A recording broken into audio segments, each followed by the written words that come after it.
Hello viewers. मैं astro sir से सुरेंद्र राय स्वागत करता हूं आपको अपने चैनल में और उम्मीद करता हूं कि आप बहुत ही बढ़िया होंगे। नया वर्ष अब दूर नहीं है, इसलिए मैं आपको नए वर्ष की हार्दिक शुभकामनाएं देता हूं और भगवान से यही प्रार्थना करता हूं कि आपका नया वर्ष मंगलमय हो।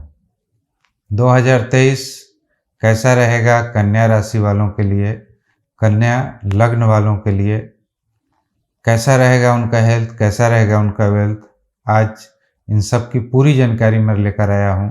लेकिन एक रिक्वेस्ट मैं आपसे ज़रूर करूँगा कि यदि अभी तक आपने मेरे चैनल को सब्सक्राइब नहीं किया है तो कृपया सब्सक्राइब ज़रूर कर लें। बेल आइकन को भी दबाना मत भूलें ताकि मेरे नए वीडियो की जानकारी आपको हमेशा मिलती रहे। मित्रों, 2023 में कुछ खास ग्रहों का राशि परिवर्तन होने जा रहा है, जिनमें कि शनि हैं, राहु हैं, केतु हैं, गुरु हैं। खास करके फलादेश में इन्हीं ग्रहों पर हम ज़्यादा विचार करते हैं क्योंकि इनका प्रभाव लंबे अवधि तक पड़ता है। बाकी सारे ग्रहों का भी प्रभाव पड़ता है, लेकिन उनका जो प्रभाव होता है क्षणिक होता है। मेरा ये जो वार्षिक फल है यह लग्न और राशि दोनों पर आधारित है। आप इसे नामाक्षर के अनुसार भी देख सकते हैं। 2023 का जिम ही प्रारंभ हो रहा है। 17 जनवरी 2023 को शनि अपनी राशि परिवर्तन कर रहे हैं। ये मकर राशि से निकलकर कुंभ राशि में जा रहा है। कुंभ राशि आपके लिए षष्ठम भाव हो जा रहा है। षष्ठम भाव में वह स्वराशि के हो रहे हैं। ऋण रोग शत्रु का ये भाव है। अतः इतना आप जान लीजिए कि यदि आपका कोई कोर्ट केस वगैरह है तो फैसला आपके हक में आने वाला है।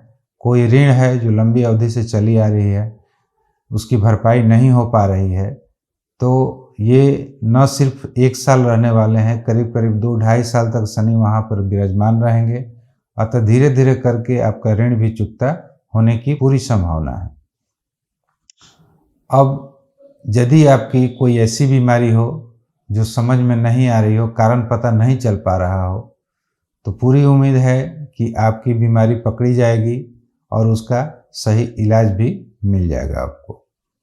अब आइए इनकी हम दृष्टियों के बारे में चर्चा करते हैं। इनका जो तृतीय दृष्टि है वो जा रहा है आपके अष्टम भाव पर।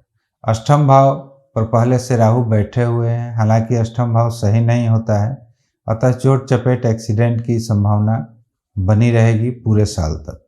इससे आप सावधान रहें। गाड़ी वगैरह थोड़ी धीमी गति से आप चलाएं तो ज़्यादा बेहतर होगा। अब एक दूसरी बात कि यदि आप शादीशुदा हैं तो हो सकता है कि आपको ससुराल से कोई विवाद उत्पन्न हो जाए, क्योंकि बृहस्पति आपके सप्तम भाव में साल के प्रारंभ से ही बैठे हुए हैं। वो भी पाप कर्तरी योग लग जा रहा है शनि के बगल में आने के चलते। अतः वैवाहिक जीवन में कुछ न कुछ परेशानी आपको आने की संभावना है। वही वजह हो सकता है कि आपको ससुराल से विवाद की स्थिति उत्पन्न कर दे।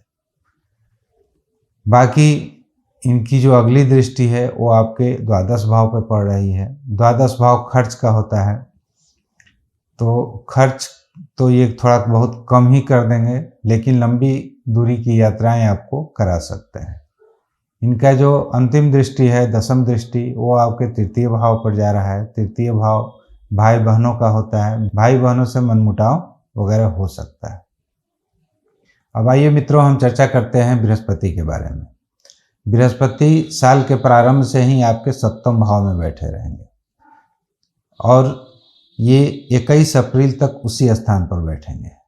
लेकिन शनि के वहाँ बगल में चले जाने के कारण शनि और राहु के बीच में बृहस्पति आ जा रहे हैं, जिसके वजह से बृहस्पति पाप कर्तरी योग के प्रभाव में आ जा रहे हैं। और न सिर्फ बृहस्पति आ रहे हैं बल्कि उनका जो स्थान है सप्तम भाव, वह भी आ जा रहा है। सप्तम भाव व्यापार वगैरह का होता है, पार्टनरशिप का होता है, वैवाहिक जीवन का होता है, या जिनकी शादी विवाह नहीं हुई है उसके बारे में हम वहाँ जानकारी लेते हैं।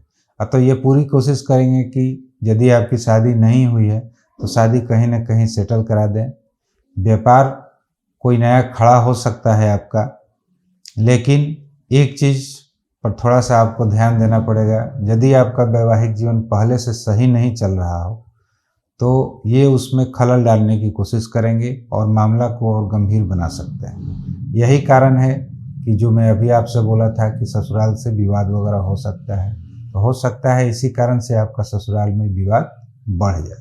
अतः इस पर आप थोड़ा सा ध्यान दें और रिश्ते को बिगड़ने न दें। अब इनकी जो दृष्टियां हैं वो शुभ रहेगी। एक दृष्टि इनकी जा रही है आपके आय भाव पर। आय भाव इच्छा पूर्ति का भाव होता है, पैसे का भाव होता है। अतः अप्रैल तक आपको आय के बारे में नहीं सोचनी है। अगर कोई सामान वगैरह खरीदना है या लेना चाहते हैं, अपनी इच्छा पूर्ति करना चाहते हैं, तो आप इस अवधि में अप्रैल तक खरीद सकते हैं। आय बहुत ही उत्तम बना रहेगा आपका। अब इनकी जो सप्तम दृष्टि है वह जा रही है आपके लग्न के ऊपर। लग्न पर बृहस्पति की दृष्टि पड़ना बहुत ही शुभ माना जाता है। ये कहीं न कहीं ज्ञान की वृद्धि करते हैं। यदि आप कुछ नया चीज़ सीखना चाहते हैं या ट्रेनिंग लेना चाहते हैं तो आप पूरी आसानी से ले सकते हैं। आपका व्यक्तित्व इसमें बढ़ा चढ़ा रहेगा। एक दृष्टि इनकी जा रही है आपके तृतीय भाव पर। तृतीय भाव भाई बहनों का होता है। तो जैसा कि मैंने बोला था कि शनि के चलते थोड़ा सा भाई बहनों के प्रेम संबंध में दिक्कत हो सकता है, लेकिन अप्रैल तक उसमें आपको सोचने की ज़रूरत नहीं है। अप्रैल तक ये पूर्ण रूप से आपकी रक्षा करेंगे। अब 21 अप्रैल के बाद बृहस्पति अपनी राशि परिवर्तन कर रहे हैं। ये सप्तम भाव से निकलकर अष्टम भाव में जा रहे हैं, जो कि मेष राशि है। तो अष्टम भाव में बृहस्पति का जाना कोई अच्छी बात नहीं है, शुभ नहीं है, क्योंकि वहाँ पहले से राहु बैठे हुए हैं और राहु के साथ मिलकर ये गुरु चंडाल योग लगा रहे हैं। इनकी जो दृष्टि भी है वह भी बहुत अच्छी नहीं मानी जाएगी। जो फल देना चाहिए उतना फल आपको प्राप्त नहीं होगा। तो इनकी जो पंचम दृष्टि है वह जा रही है आपके द्वादश भाव पर। खर्च आपको ये थोड़ा बहुत करा देंगे और जो भी खर्च होगा वो धार्मिक कार्यों पर ही होगा, लेकिन अष्टम भाव के चलते थोड़ी ज़रूरत से ज़्यादा ये खर्च करा देंगे। एक दृष्टि इनकी जा रही है धन भाव पर। धन तो आएगा, बहुत आएगा धन, लेकिन आपको उसमें आत्मसंतुष्टि नहीं मिलेगी, क्योंकि हो सकता है अष्टम भाव के चलते वो धन आपका सही नहीं हो, नाजायज़ हो या कमाया हुआ धन नहीं हो। अतः जब तक आदमी का अपना कमाया हुआ धन नहीं मिलता है तब तक उतनी खुशी नहीं होती है। अगर नाजायज़ रूप से पैसा आ जा रहा हो तो उसमें बहुत बड़ी खुशी हासिल नहीं होती है। अतः इस तरह का कुछ ऐसा हो सकता है। अब इनकी नवम जो दृष्टि है वो आपके जा रही है चतुर्थ भाव पर। चतुर्थ भाव भूमि का होता है, भवन का होता है, वाहन का होता है, माता सुख का होता है। अतः आपको भौतिक सुख सुविधा की उपलब्धि होगी। वाहन वगैरह खरीदना चाहते हैं तो खरीद सकते हैं, लेकिन ध्यान रहे ज़्यादा कर्ज लेकर वाहन वगैरह मत खरीदें तो ज़्यादा बेटर होगा। माता का सुख भी आपको उत्तम प्राप्त होगा।